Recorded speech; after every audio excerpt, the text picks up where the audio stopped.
ہمارے ساتھ فلسطینی صحافی جلال الفراح ہیں اور بڑی گہری نظر رکھتے ہیں. ساتھ ہی میں نے مشرق وسطیٰ پر گہری نظر رکھنے والے ڈاکٹر منور حسین صاحب کو زحمت دی تھی.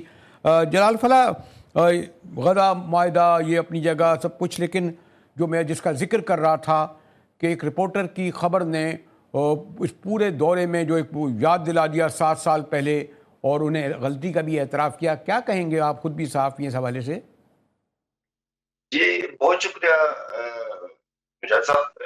جمال خاشقجی کا جو اسسینیٹ جو ایک قتل کیا گیا ہے سن 2018 میں ترکی کے اندر ہے، یہ وہ حادثہ ہے جو میرے خیال پورا دنیا اس چیز پر متفق ہے. اس میں سعودی حکومت اور خاص طور پر جو ہے وہ محمد بن سلمان اس میں ملوث ہیں.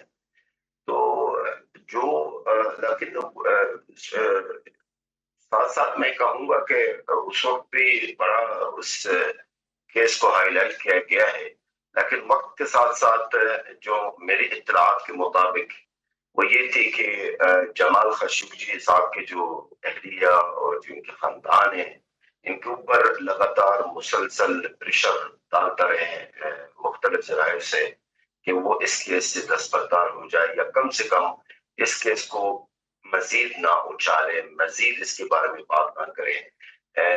تو میرے خیال میں یہ جو صحافی نے پوچھا ہے یہ ان کی جرأت مندانہ ہے، اور یہ سوال 2018 سے اب تک محمد بن سلمان صاحب سے ایک بار نہیں ہزاروں بار پوچھنا چاہیے تھا کہ جمال خاشقجی کا قصور کیا تھا جس کو آپ نے کاٹ کاٹ کر اس کو جو ہے ان کو جو ہے نا شہید کر دیا. میں تو یہی کہوں گا حق اور عدل کا شہید ہے.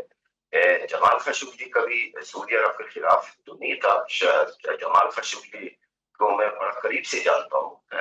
یہ ایک سچا اور نڈر صحافی تھا، رائٹر تھا، اور اپنے ساری زندگی جو گزاری جی جلال صاحب یہ جو یعنی اس کو سمیٹا تو نہیں جا سکتا، بڑا موضوع ہے. یہ جو ملاقات ہے اس پہ چلیں ٹھیک ہے، دونوں طرف انویسٹمنٹ اپنی جگہ، لیکن کیا اس کو ہم یہ کہیں کہ اس ملاقات کے بعد مشرق وسطیٰ خاص طور پہ فلسطین کے حوالے سے یہ کوئی گیم چینجر ہوگا؟ یہ جو معاہدہ ہوا ہے 13 ممالک جس نے دستخط کیے ہیں، یا وہ سچویشن ختم نہیں ہوگی کیونکہ فلسطینی بھی اپنی جگہ موجود ہیں اور شاید حماس بھی اپنی جگہ ایک حقیقت ہے؟ جی جلال. دیکھیے، سب سے پہلی بات تو یہ جو ملاقات ہے محمد بن سلمان صاحب کی اور ڈونلڈ ٹرمپ کی، میں تو اس کو غزہ کے ایشو سے جوڑ تو نہیں سکوں گا، میں جوڑوں گا نہیں ہے، کیونکہ غزہ میرے خیال میں غزہ کے جو معاملات ہیں وہ محمد بن سلمان صاحب کے ایجنڈا میں نہیں ہے، اور نہ ہی ان کو اتنا فکر ہے غزہ کا. ان کا اپنا سب سے پہلے اقتدار کا فکر ہوتا ہے، ان کو اپنا ملک کا معیشت کی بات ہوتی ہے، ان کا تعلقات امریکہ کا ساتھ ہے.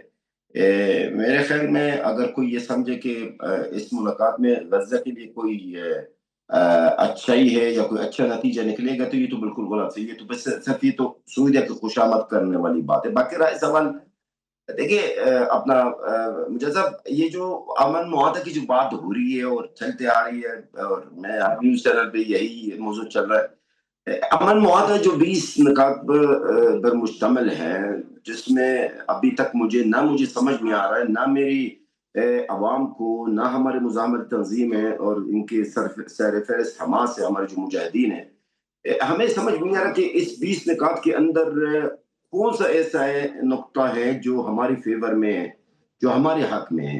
اب میں ایک سوال کرنا چاہتا ہوں آپ سے، اور میرا جو استاد منور حسین صاحب ہے جو ایکسپرٹ ہے اس مشرق وسطیٰ کے امور پہ، مجھے یہ بتایا جائے، میں بطور ایک فلسطینی آپ لوگوں سے سوال کرنا چاہتا ہوں، 20 نکات میں ایسا کون سا نقطہ ہے جو فلسطینیوں کے حق میں ہے؟ پہلا سوال میرا یہ ہے. دوسرا سوال میرا یہ ہے، جس منصوبہ کو ڈونلڈ ٹرمپ نے پیش کیا ہے اور اسرائیل نے اس کو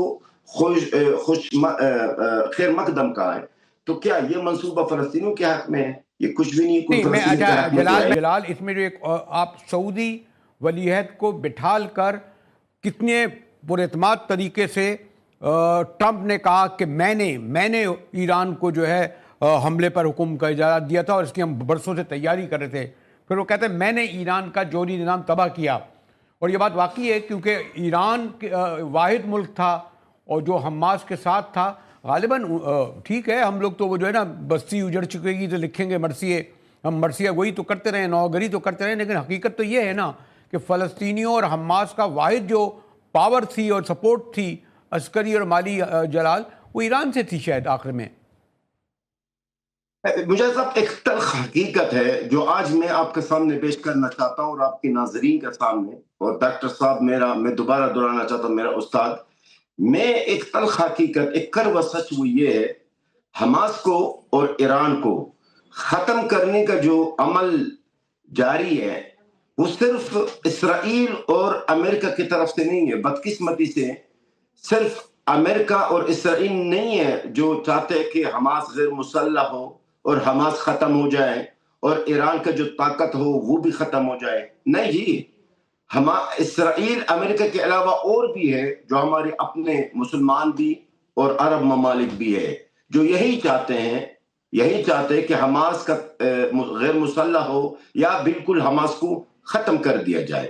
یہ وہ تلخ حقیقت ہے, یہ جو آپ شاید کم لوگ یہ بات آپ کے سامنے پیش کریں گے, یہ ایک حقیقت ہے.